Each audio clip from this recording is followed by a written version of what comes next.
We begin with nothing. And out of nothing comes everything.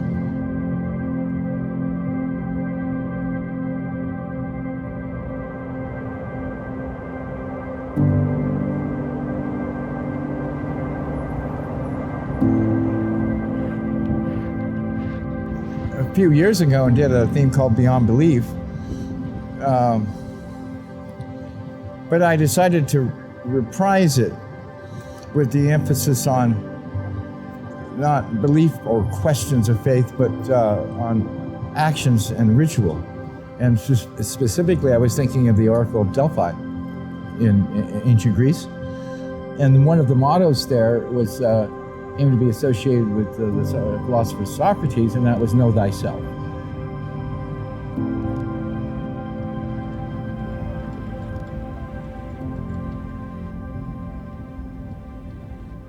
I had the philosophical center of Burning Man, and our motto is a phrase by the American philosopher William James, who said, "Belief is thought at rest."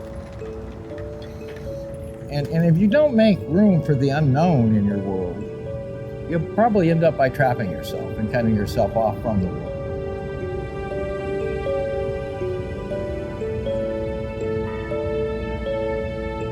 I think there is a distinction between what you might just call ritual generally and what we're calling radical ritual, which is the name of this theme. A ritual in general terms is something that you do on a routine basis, but there's another kind of ritual, which is setting the stage to unleash your creative capacities. Instead of doing the same thing over and over again, you are setting up the environment in such a way that you can access greater creativity, access a greater sense of connectedness. And you don't know what's going to happen then. The whole point is that you're sort of taking a step into the unknown, maybe even a kind of leap of faith. And these are radical rituals.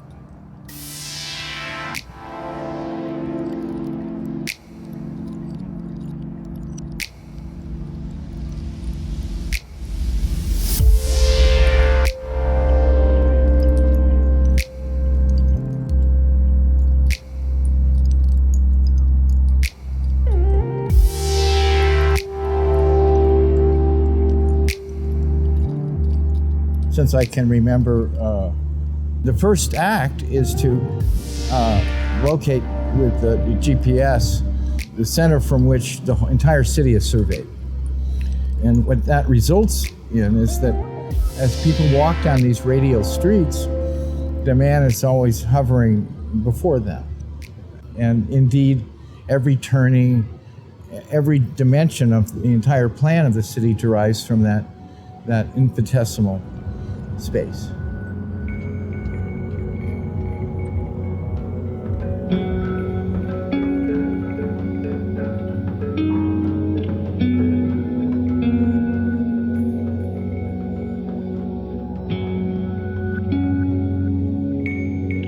Early on, many years ago, when that time came to drive that stake in the ground, everyone takes a hammer and imparts an ounce of energy in tapping that spike, and of course the man goes over that, so his spine is coterminous with it, and it's one axis, and on that temple it continues upward as a golden spike. So I thought to call it the Temple of the Golden Spike, not the Temple of the Man, but the Temple of the Golden Spike. And that meant we had to put him in a house, in a home, and close him.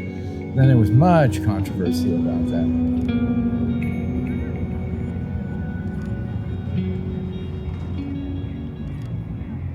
This is the first year in Burning Man's history that the man has been enclosed in a space, even a temple-like space. And in many ways, when we first published that, people were appalled. They were sort of horrified. What are you doing?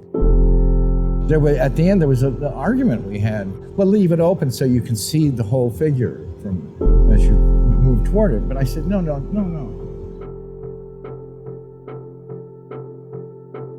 If they see the whole figure, they'll say to themselves from a distance, they'll say, well, it's big. And they'll grow used to the fact that it's big, and when they walk in, they won't even look at it. Because they know what it is, they think. I said, no, we put a door in front, so they walk in. To having to elevate their gaze, actually bend the top of their spine until they feel almost as if they'll topple over, so that he feels impossibly large, vastly larger than they are. And that will inspire awe. And then you started to get these comments that, no, this is perfectly appropriate because isn't this the man's home? And by combining the figure of the man with elements of the temple, which are, thoughtful and mournful and more sober, you've sort of encapsulated the full continuum of ritual in this one structure.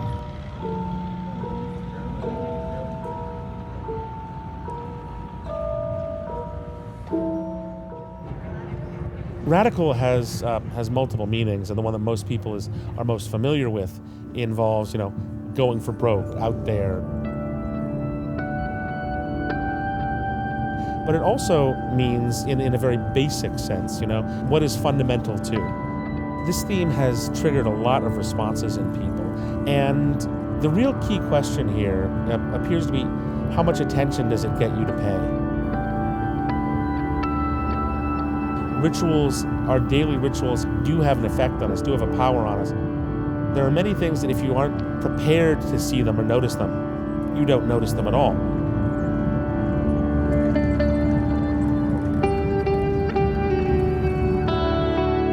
And we wouldn't ask anyone to believe anything, but we provide them with experience, and then they'd have to work to construe that as meaning, their own meaning in their own lives. And I think we'd fit in. If you can get people, put them in sort of existential situations, that's fraud, A tornado or two doesn't hurt. And then you invite them to work and play. And if you have them do both at the same time, rituals just originate naturally.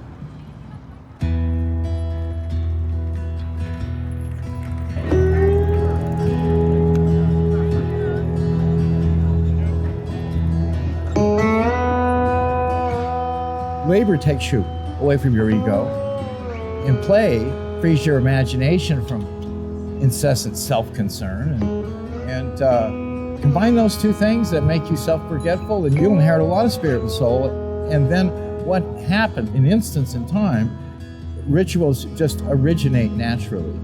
Not even thinking about it consciously, just having internalized them all, you just do it. Again, it's about doing.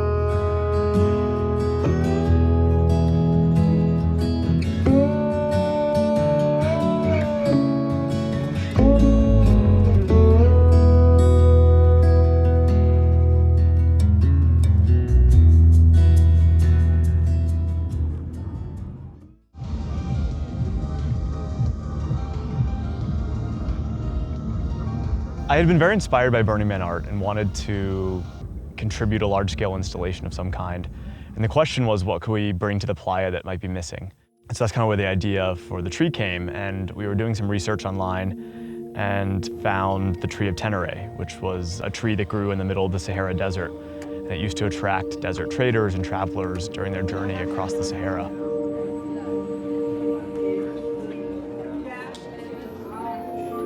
It sort of fits perfectly with Burning Man itself. The original tree of Tenere was a desert tree. Its roots had grown 100 feet down to the nearest water table, and it was the only tree for 250 miles. That original tree was actually much smaller than this one. It was an acacia, and completely unremarkable in many ways, but because it was the only tree around, people would go out of their way to meet under this tree for shade, for community, for ritual, and for rest.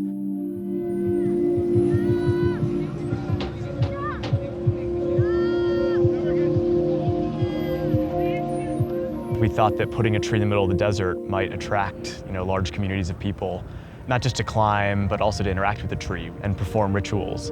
And we thought at Burning Man that would almost be a sort of identical type of experience.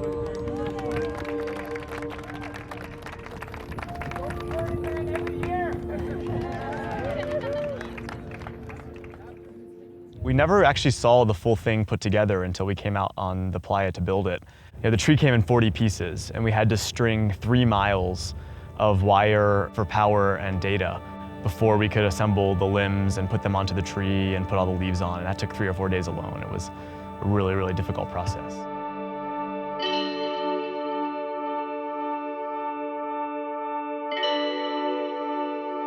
So we wanted the tree to be climbable, and it's very challenging to kind of do that with real wood or with like a real tree.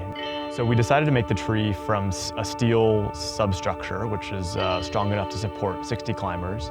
Yeah, I mean, there's a lot of technology that goes into the tree, but ultimately we thought the idea of building a lifelike tree in the middle of the desert could create sort of drawing into nature and an appreciation for nature, which is not something you normally associate with the desert.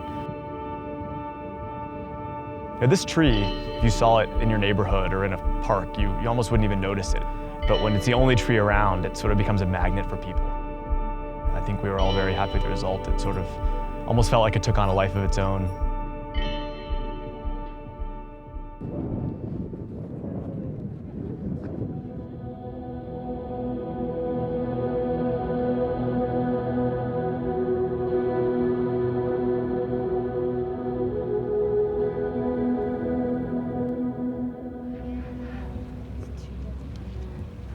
I'm an artist and been coming to Burning Man for the last 8 to 9 years. This year is special because my partner and I wanted to bring out an actual art piece to bring to the playa.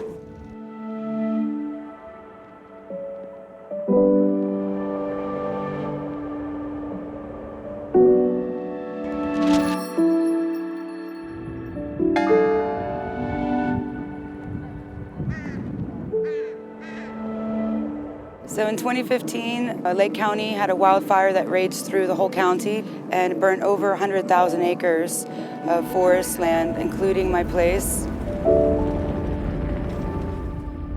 Ironically, I decided not to work that year for Man Base, and I wanted to focus on my farm and my home up in the mountains. And thank God I was there because the place burned down.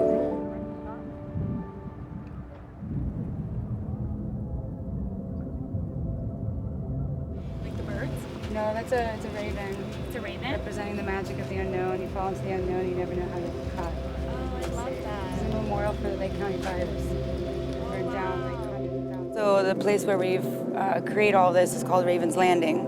And so we have a bunch of ravens. And so we wanted to create a home and a special space for the ravens. So the idea was to take the burnt trees and the beauty that is in the forest after a fire and present it to people. Beauty lies in a burnt forest. The life has already been taken, and the space is to have this kind of opportunity to preserve the wood. An illustrator, and Lena is my mentor too, and her stories inspired me a lot. At Raven's Landing, we always thought about building tree houses, but we didn't want to kill the trees or harm the trees. So now kind of nature made this setting, and also it makes it more real that they've been already burned. All these trees have been hand-chosen by Ava and I to become part of this project. They were previously burnt in the fires. This here is really special wood. This is manzanita wood. It's different than the oak, but this also burnt up in the fires. When we took them out of the forest, it's very different. We had to debark them so that there was no moop, and then we recharred them back up to look burnt and then shellac them. When you're working with natural and you want to keep it natural, you let it be what it wants to be instead of manipulating it to what you want it to be. So I left these ones black. What was interesting about the manzanita is as I sanded down more and more the layers, it got more and more beautiful. And you could see these stripes and these movements and the colors coming out. The more we take off our layers, the more beauty we have inside.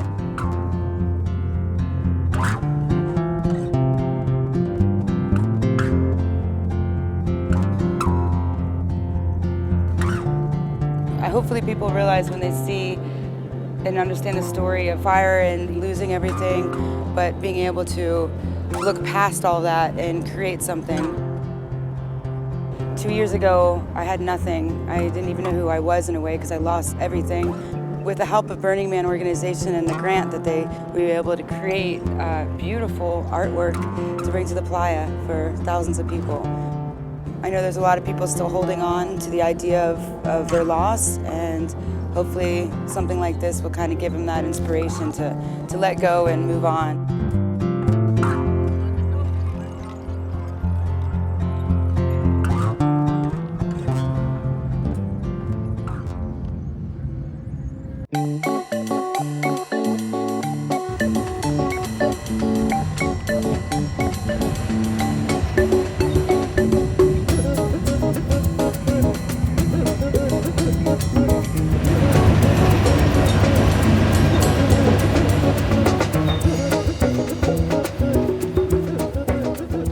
I think this year's temple is good.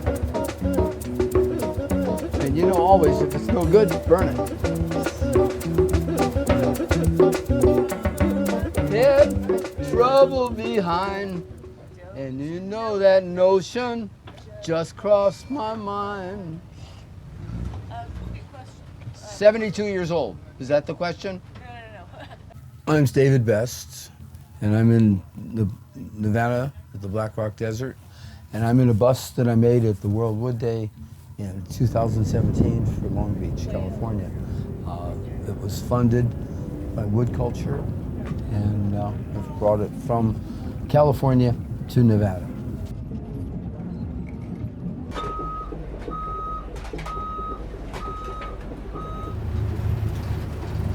I'm happy. I thought maybe the man base was going to try to take away from the temple, but you can't. The temple is a different thing than this, you know? And so that made me happy that both of them could survive, you know? This is a place where all hell breaks loose, and everybody should be happy and yell and scream. And that should be a place where people reflect.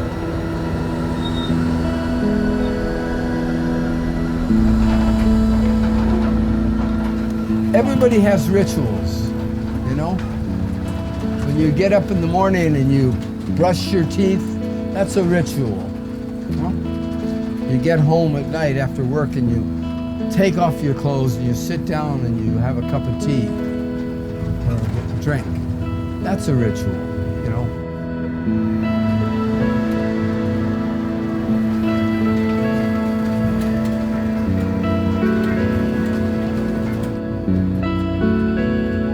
I will say one thing about this.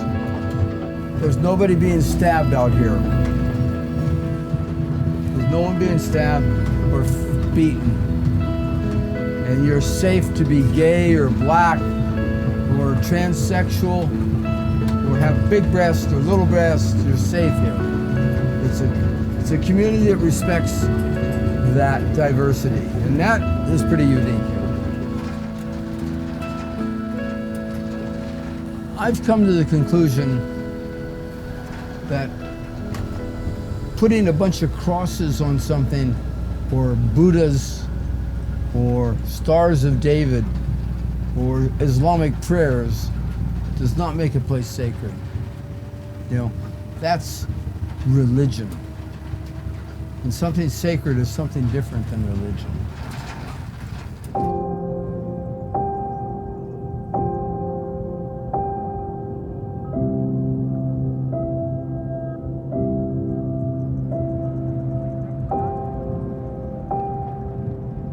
The temple at Burning Man serves as a very important anchor for the event. It is a counterbalance to the party of Burning Man. Most of the rest of the city is about celebration, which is incredible. It's a great way to express yourself. But I think something that was missing was a place for grief, and the temple over the years has filled that role and is a very, very important part of the entire event. The temple is always a place of healing for people. But this year's temple, we have a broader message. It's not just about healing for people, it's about healing of the disruptive balance that we have in our forests. Millions of trees are dying or dead in California. We want to bring attention to that, and We want to let people know that it's important then to remove the dead trees and show that these dead trees are useful. I've been working on this project for a year, and I started thinking about it actually before Burning Man last year. When I was coming to Burning Man, I drove through Yosemite, and I looked down, and in the valley next to Yosemite, it was 50% of the forest was dead. And I thought maybe we can use these dead trees to build something in the community that will bring awareness to what's happening in our environment. The Burning Man Temple this year takes a bit of a new take on what the temple is. You know, Burning Man can sometimes have a reputation for not being very sustainable. It takes a lot of energy to bring art out to the desert. So we wanted to try to find a material that was more sustainable. We started by choosing a very special material in beetle kill pine. Mauricia was very compelled to these dead trees, and we're able to find a source for these logs to be donated to our project. You can't really use this stuff to build a house. It's not commercial grade lumber, but for the temple, it was perfect. For the most part, all the other lumber that's used here on La Playa comes from trees that were alive, that were cut down and made into lumber. And last year's temple, which was reclaimed pallets, all the other temples were conventional timber that were derived from live trees that were cut down and brought here. These were all dead trees. So once we found this more sustainable material, the next consideration was, how can we create a system that lets people understand that this is a unique type of wood? So we milled all of the pieces into 3 inches by 6 inches, which is a very large dimension. So as soon as you see the temple, you know something's going on here. Like, this is not a normal structure.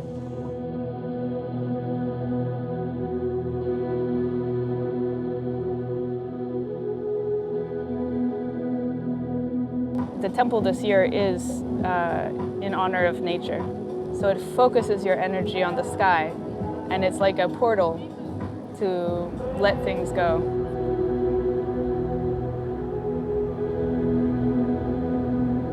The temple is already a sacred space. What we did a little differently this year, instead of having a chandelier and a central altar, we made a void space in the middle, and you can stand in the center of the space. And we had a Native American elder from the Paiute tribe come on Saturday to do a blessing at the temple. And when he came inside, he looked up and he said, "Oh, this is a basket, and we're basket weaving people. So this building is like speaking to our culture and our history."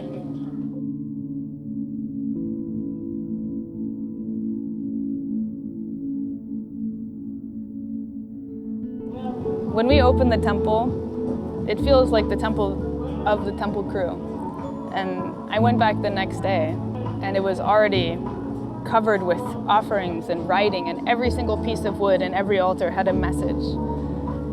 It's like we just create the shell, and our whole community creates the project.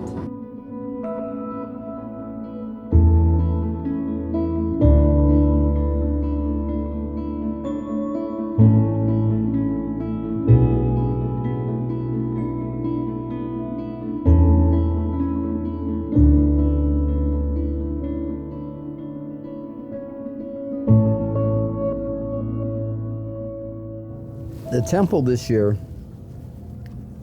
was built by 1/3 of the crew that I'd worked with over the years.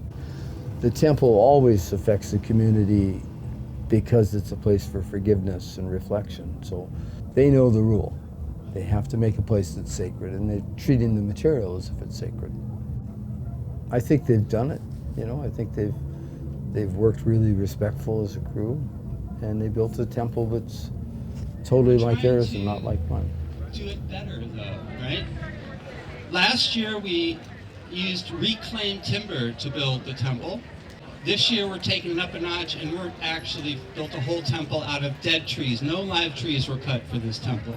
My role this year is the ecologist. So I provide the expertise into understanding the story of the wood and elaborating on it. So in 2016, I was involved in the World Wood Day event sponsored by the International Wood Culture Society. We built a beautiful stupa in Bungamani in Kathmandu.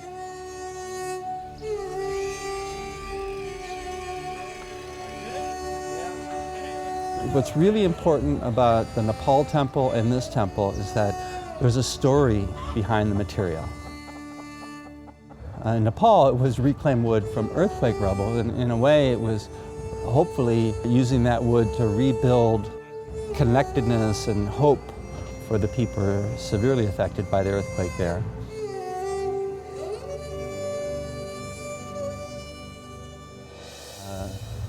Same here, we're trying to bring attention and awareness to the problem of forest decline.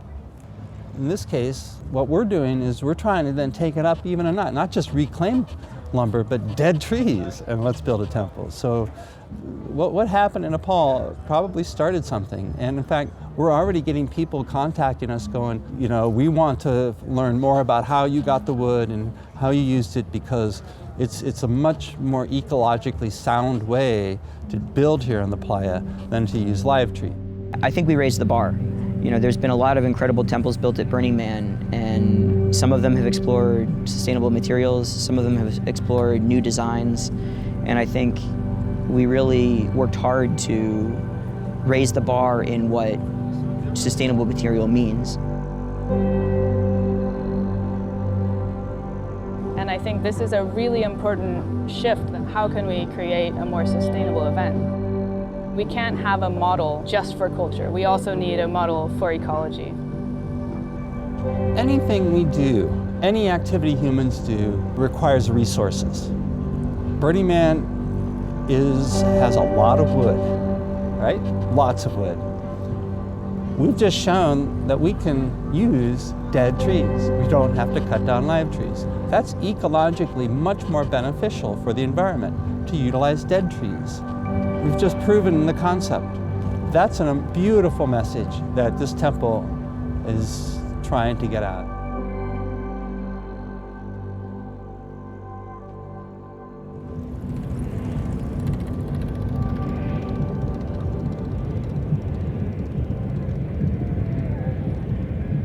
You know, in the history of mankind, the rituals and religious traditions that people follow, it wasn't because someone said, we have a belief, now let's illustrate that with this.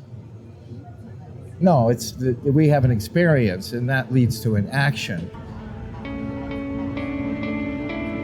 But all of that is actions. It's not based on beliefs, it's based on what you do, and what you do will determine what you feel, and what you feel then creates an arc of meaning between you and what you see, and that opens our heart to others and to the world. And that's how they originate. They don't originate as illustrations of an idea.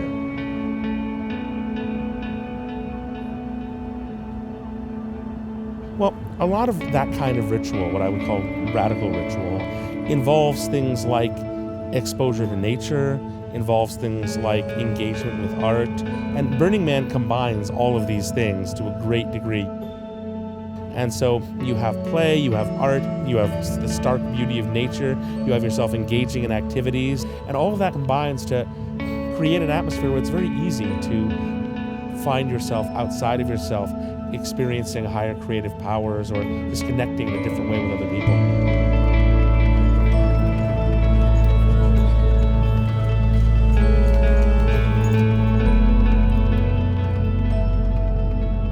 Over time, I've really seen that turn around until a lot of people were not only thoughtfully provoked by the theme and the way we were approaching it, but actually inspired to re-examine what ritual is in their lives and how they would want to reconsider, and that's really, really gratifying.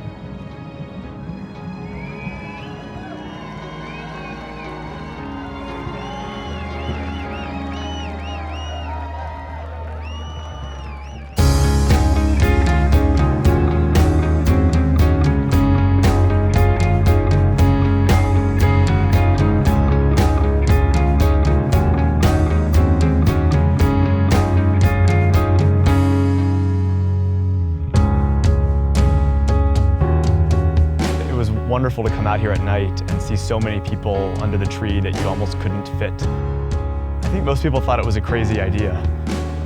There's 20,000 leaves, 140,000 LEDs, and we invited artists and technologists from around the world to contribute light patterns and to do integrations with different sensors. And so we wanted people to come together in kind of creative acts, which are rituals of Burning Man.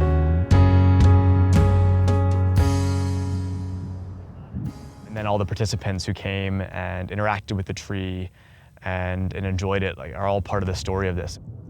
And I think that fulfilled our wishes that this become a place of community and rest, just like the original tree of Tenere.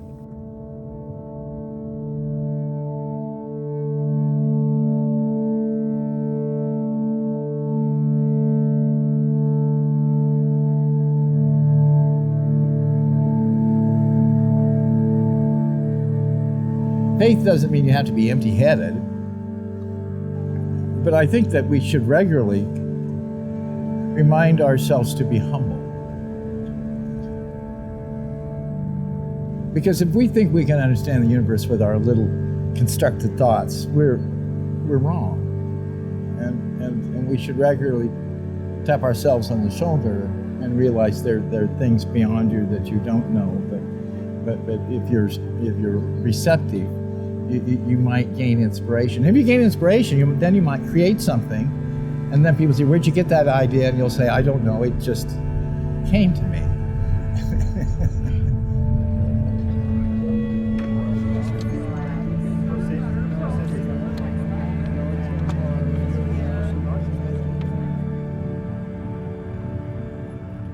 We get into our habits and our daily lives because they're the things that we need to do to keep going.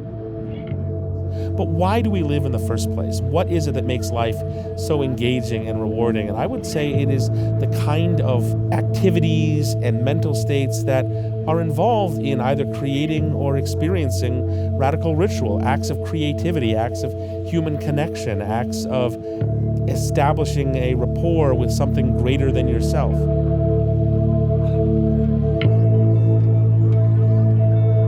I think those are really what makes life worth living in the first place, why we live, what we really care about and are passionate about. So in many ways, I think this kind of activity allows us to reassert our humanity. This large city, which is called a playa, it's Spanish for beach, and I think that in relation to our future in the world, it's like that original beach. And it's going to grow again. So it's not just a party in the desert.